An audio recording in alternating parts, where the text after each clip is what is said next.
আসসালামু আলাইকুম রহমতুল্লাহ। আজকে আপনাদের মন ছুঁয়ে যাওয়া এক ভাইয়ের দোয়া কবুলের ঘটনা শোনাবো। আর আপনাদের এই ঘটনাটি শেয়ার করার দ্বারা উদ্দেশ্য হলো আপনাদের অনুপ্রাণিত করা, যাতে করে আপনারা কখনো বিপদে পড়লে বা ভালোবাসার মানুষকে কাছে পেতে চাইলে আপনারা যাতে আল্লাহর কাছে তাহাজ্জুদ করে দোয়া করেন, এবং আল্লাহ ছাড়া কেউ আপনাকে রক্ষা করবে না। একমাত্র আল্লাহ তাআলাই পারে আপনার মনের আশাকে পূরণ করতে। তাই কথা না বাড়িয়ে চলুন ভিডিওটি শুরু করা যাক। এক ভাই মসজিদে প্রবেশ করলো, মন খারাপ। এক পাশে গিয়ে বসে রইল। একজন বৃদ্ধ হুজুরও আরেক পাশে ছিলেন। বৃদ্ধ হুজুর কৌতূহল হয়ে প্রশ্ন করলেন, বাচ্চা, এখন তো নামাজের সময় নয়, তুমি কেন মসজিদে এলে? সে বলল, হুজুর, আমি বিয়ে করেছি, বেশ কিছুদিন হয়ে গেল, এখনো আল্লাহ তাআলার পক্ষ থেকে আমাদের ঘরে নতুন কোনো মেহমান আসেনি। আমরা স্বামী স্ত্রী দুজনে বেশ পেরেশানি। সংসারে সন্তান না থাকাতে আমার স্ত্রীকে অনেকে অনেক কথা বলে। আল্লাহ তাআলা আমাদেরকে সন্তান না দেওয়ার ফয়সালা করলে আমি সেটা রাজি। আমি আমার স্ত্রীকেও বারবার সান্ত্বনা দিয়ে আসছি, আর সন্তান না হওয়াতেও স্ত্রীর দোষ নয়। আমরা দুজনে বিশ্বাস করার সাথে সম্পৃক্ত। মানুষের কটু কথা আর বিদ্রুপের কারণে অবস্থা এমন হয়েছে যে আমার স্ত্রী মানসিকভাবে অসুস্থ হয়ে পড়েছে। এভাবে চলতে থাকলে সে কিছুদিন পর পাগল হয়ে যাবে।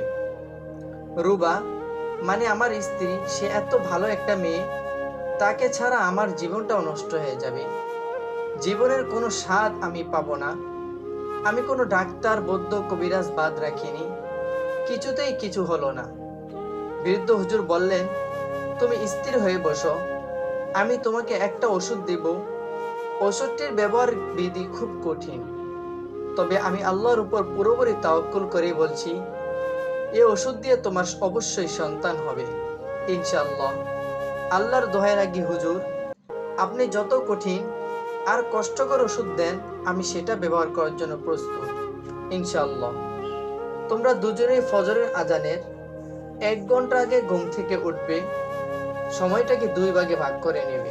প্রথম ভাগে কিয়ামুল লাইল অর্থাৎ তাহাজ্জুদ পড়বে, দ্বিতীয় ভাগে পড়বে ইস্তেগফার অর্থাৎ তওবা। এইভাবে নিয়মিত আমল করে যাবে, কারণ আল্লাহ তাআলা বলেছেন, তোমরা ইস্তেগফার করো, নিশ্চয়ই তিনি অতি ক্ষমাশীল। এর ফলে তিনি তোমাদের উপর প্রবল বর্ষণ করবেন, আর তিনি তোমাদেরকে সম্পদ ও সন্তান দ্বারা সাহায্য করবেন, আর তোমাদের জন্য বানিয়ে রাখবেন বাগ বাগিচা, আর তোমাদের জন্য প্রবাহিত করবেন নদী নালা। লোকটা ঘরে ফিরে স্ত্রীকে বলল, ওগো, আলহামদুলিল্লাহ, অবশেষে আল্লাহ তাআলা আমাদের দিকে মুখ তুলে তাকিয়েছেন। কিভাবে?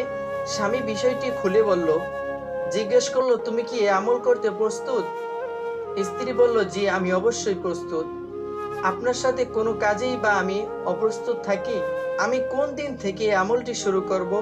স্বামী বলল, কেন, আজ থেকে? তোমার কোনো ওজর আছে নাকি? স্ত্রী বলল, জি না। তারা দুজনেই আমলটি শুরু করলো।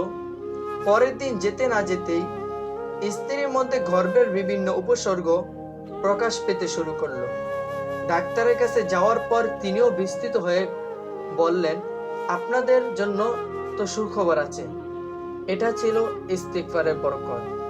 কোরআনের আয়াতটিতেও তো আল্লাহ তাআলা এমনটা ইঙ্গিত দিয়েছেন, ইয়া আল্লাহ, আমাদেরকে বেশি বেশি ইস্তিগফার করার তৌফিক দান করুন, আমিন। তাই প্রিয় ভাই বোনেরা, আপনারা যদি কখনো কোনো বিপদে পড়ে থাকেন বা কোনো সমস্যায় পড়ে থাকেন, তাহলে তাহাজ্জুদ পড়ে আল্লাহ তাআলার কাছে তওবা করেন এবং ইস্তিগফার করেন।